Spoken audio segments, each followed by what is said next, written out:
human questions. So I asked ChatGPT, why do people need to feel in control of their lives? And ChatGPT answered, having control gives people a sense of predictability and stability in their lives. It helps them manage uncertainty and feel more secure about the future. If you think about it, we are born all alone onto a planet spinning around in the universe, and we're delivered to strangers who oversee our survival. We are dependent on others for several years until we are set free to make it on our own. This can be a very frightening sequence of events. It makes sense that being surrounded by so much uncertainty, we would want to feel safe, secure, and know that everything is going to be okay for us. An Instagram meme I read says, you relax on a bus without knowing the driver. You relax on a plane without knowing the pilot. Why not relax in life, knowing God is in control? Our ego's main job is to keep us safe and alive, and we want to be kept safe and alive. So it's natural to listen to our ego. So it's natural to listen to our ego and trust what it tells us to do, except for one thing. Our ego relies on the limited information that it has received from the time we were born, and then just with that information that it's gathered in our short lifetime, that's all it knows. And so we're relying on that to help us make our decisions. It can only pull from our life experience, and our ego is not omniscient.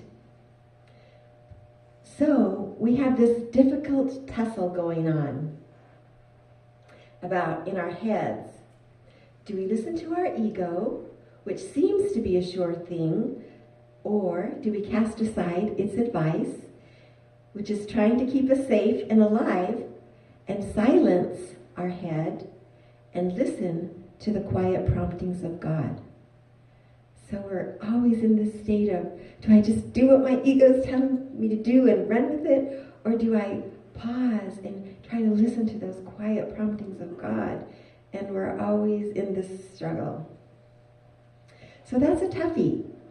I know I can speak from my own experience that when I march ahead with my ego running the show, I often regret it. And I can speak from my own experience that when I ignore the gentle nudgings of the Holy Spirit, I also often regret it. And I'm almost certain that some of you have had this experience too. So why is it so hard for us to trust that God will lead us to our best good? Why do we boldly and rashly assume we know what is better for us than God? That is the question we struggle with. Romans 8:20 says, we know that in everything God works for the good of those who love him. They are the people he called because that was his plan. So I'm getting on a roll, so I asked ChatGPT, why is it hard for people to trust in God? And here are some of the answers I got back. First, lack of tangible evidence. Unlike tangible objects, things that we can feel and see, concrete evidence, trusting in God often requires faith in the unseen and intangible, which can be hard for many people. The second, logical and rational thinking. In an age where science and reason dominate much of our thinking, trusting in something that is often considered beyond empirical proof can be challenging. 3, spiritual growth and understanding. Trusting in God can be a lifelong journey that requires ongoing spiritual growth, understanding, and personal reflection, which may not come easily for some people. Depending on where we are on our spiritual growth, understanding, and personal reflection will affect how easy or hard it is for us to let go and let God. When we let go, things may not unfold like we expected, and there may be uncertainty in the outcomes. So that thing that we're so afraid of, the thing that we want so much is safety and security and certainty. We actually have to give that up to let go. 1 Corinthians 13 and 12 says, "For now we see in a mirror dimly, but then we will see face to face. Now I know in part, then I will know fully, even as I have been fully known." From the Daily Word, it said, understanding that a seeming obstacle may actually be an unrecognized opportunity. An obstacle could be an opportunity. I resist the temptation to wonder why a setback is happening. And so recently at my work, we had a huge setback, and it was like, what are we going to do? And of course, it's natural to think of all the worst things that could possibly happen. And I love the meditation where changing that, think of all the positive things that could happen. And so we've done a turnaround where we're thinking, oh my gosh, now we can do this, or we can do this, or this opens up the way for this. And we're so excited about what we thought could be a tragedy suddenly became opportunities. And that is a wonderful thing. So instead, the devotional said, I pray asking, what is mine to do? I may receive guidance to wait for a better time to pursue my plan, or perhaps an insight will arise out of what appeared to be failure, showing me a way forward that will accomplish even greater good. Affirming divine order keeps me patient and trusting in right outcomes in all situations. And I try to remind myself that nothing is ever a surprise to God. It might be a surprise to me and my ego, but it's not a surprise to God. And he always wants for our best good. In other words, when trusting in God, we might not get what we asked for, and instead we get what we needed, what we need for future growth. The omnipotence of God. So, back to football. The players on the field are trained to follow the instructions of their coaches. The quarterback huddles the team and tells them what the next play will be, who will get the ball, and what route they will take to run to the goal line. How does the quarterback know what to tell his teammates? Well, he has a microphone in his helmet. And he is getting his instructions from the coaches who are way up high in the coaching boxes that overlook the fields. So every time you see them like pressing on the helmet, they're listening to what they're saying. From the coaching box high in the stadium, the coaches have a view of the whole field. They can see how the other team is lined up, what specialty players they have on the field, how they can plan out what would be the best route for their team to get yardage toward the goal. It would be a disaster for the quarterback on the field to call the plays without the benefit of the coaches looking down from above the playing field. Well, often we want to be the quarterback of our lives without seeking the guidance or play calls from God, who can see everything, all possibilities, and all dangers ahead. So how do we arrive at that place where instead of calling our own plays, we turn to God and allow him, who can see everything and all possibilities and all dangers ahead? God is omniscient. He can direct us using his omniscience, omnipotence, and omnipresence. So I think that begins by getting to know him. Getting to know him enough to trust him. So on the football field, these players are with their coaches all the time, and they have developed a trust that they know that the coaches want for their best good. And so in our life, we can do the same thing. We can allow God to be with us all the time and turn to him for guidance so that he can direct us to our best good. Communing with God, connecting with the divine, is a very personal and powerful way to trust and seek his direction for our lives. The great enlightened one, the yogi Paramahansa Yogananda, shares this meditation. And I noticed up here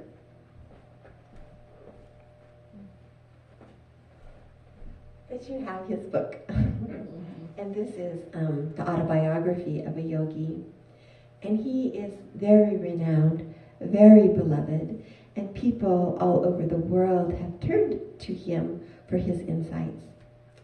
So I'm going to read a meditation from Paramahansa Yogananda, where he expresses his understanding of the Creator. And this is how he has developed his trust. And so I invite you to close your eyes as I read his enlightened words, which he entitled Expansion in Eternity. So go ahead and settle in and try to see with your inner eye what this yogi could see. He writes, "With closed eyes, I perceive myself as the cosmic center around which revolves the sphere of eternity, the sphere of bliss, the sphere of omniscient living space. I feel the Lord like a gentle breath of bliss breathing in my body. I perceive him shining through the bright twinkles of all luminosity and through the waves of cosmic consciousness. I behold him as the light of solar inspiration, holding the luminaries of my thoughts in the rhythms of balance. I feel him as a bursting voice, leading, guiding, teaching secretly in the soul temples of all men and all creation. He is the fountain of all wisdom, radiant inspiration flowing through all souls. He is the fragrance oozing from the incense face of all hearts. He is a garden of celestial blossoms and bright thought flowers. He is the love that inspires our loving dreams. I feel him percolating through my heart as through all hearts, through the pores of the earth, through the sky, through all created things. He is the eternal motion of joy. He is the mirror of silence through which all creation is reflected." And so that is the experience of this yogi. You may go ahead and open your eyes. And so now through the words of an enlightened yogi, we can get a small sense of the God that we can trust to guide our life. This is the God who loves us and who wants for our best good. And we can trust him. Releasing our fears and increasing our faith. In God Time for Women, they write, "We aren't always going to know where we are headed, but the heart of God is for us to know him, not to know every detail of the plan. Come before him today and strip away your questions and your need to know the plan. Just come before him, needing to know only him. He will not withhold himself from you." To understand trust, it might be easy to relate it to our pets. Our dogs, cats, and other pets trust us, they're human, to care for them.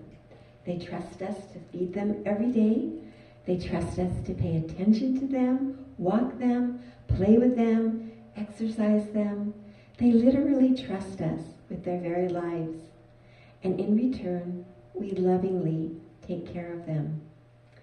Jesus was trying to explain to us in the Sermon on the Mount that we can trust God to take care of us in the same way our pets trust us when he said, "Therefore I tell you, do not worry about your life, what you will eat or drink, or about your body, what you will wear. Is life not more than food, and the body more than clothes? Can anyone, by worrying, add one single hour to your life?" The Reverend Ed of Unity explains this scripture. He says, "The promise of this passage is always present for all of us. Our work is to remove the doubts and fears and false priorities and trust our oneness with God."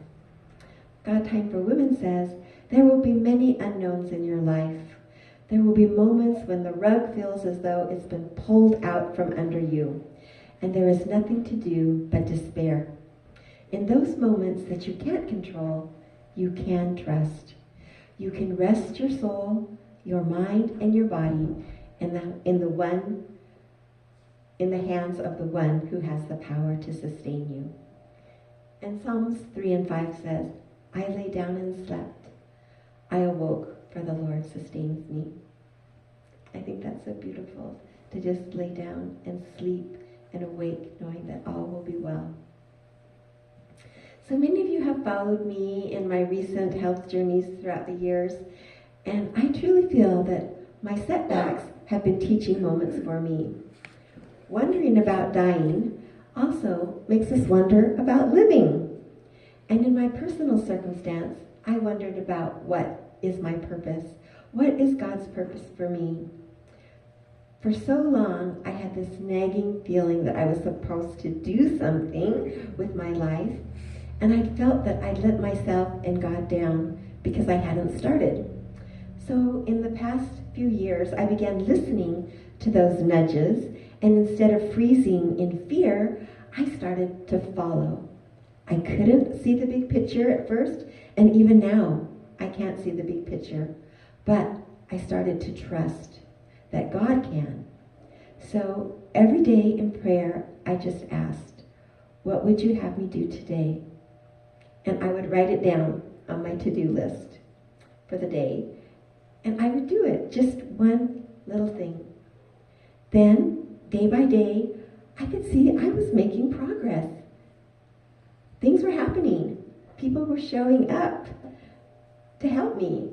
I was getting direction, and I was seeing that I was accomplishing the dream God placed in my heart. I realized that when I let go and let God, the two of us become partners. He inspires me and directs me, and I do the work. Together we are fulfilling my purpose, and I am realizing that I am an important player in this work. Even though I can't see the big picture, and I don't know where He is leading me or what my destination will be, I feel so happy. I am happy that we are working together for my best good. And I am happy knowing I am being obedient and following the direction of my divine Creator. Louise Hay has been a mentor and inspiration to me, and she suggests every day we begin with what she calls a rampage of love, and it's 3 things. The first is repeat positive affirmations that make you feel good about yourself. The second is visualize and feel what you want to have happen in your life. And the third is to give thanks for what you have now. So using those suggestions, I've made a bookmark for you.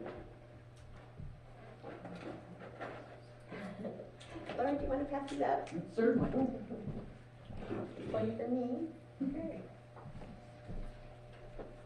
So,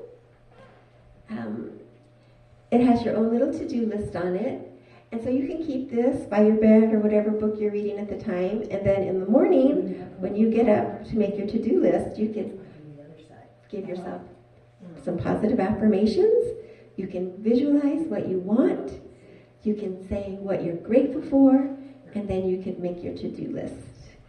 And as you do this, little by little, you will be making progress. And you will be feeling good about your partnership with God. and how you are co-creating your life. Oh, did we run out? I've got more. I've got two. I got two too.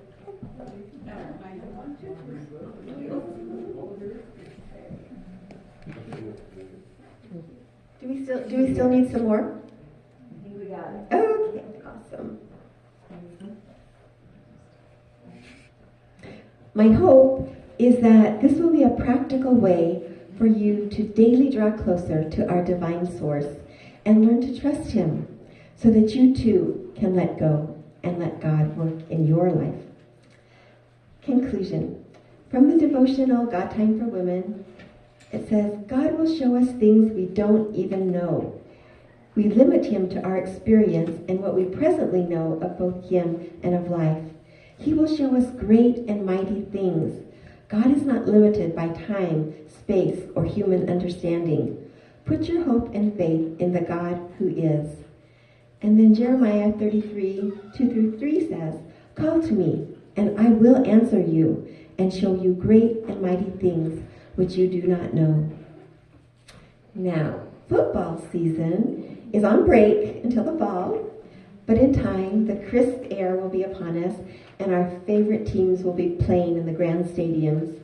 This year, the Seattle Seahawks will be rebuilding their team and adding new players, and I'll be cheering for their success. Only when they win. Will I be able to watch the games, even if they lose? I don't know that yet, I'm sorry. But either way, win or lose, I will know that in my personal life, I have learned that rather than fear or doubt, I will trust in God to bring about my best good. And my hope is that you too will let go and let God. Thank you.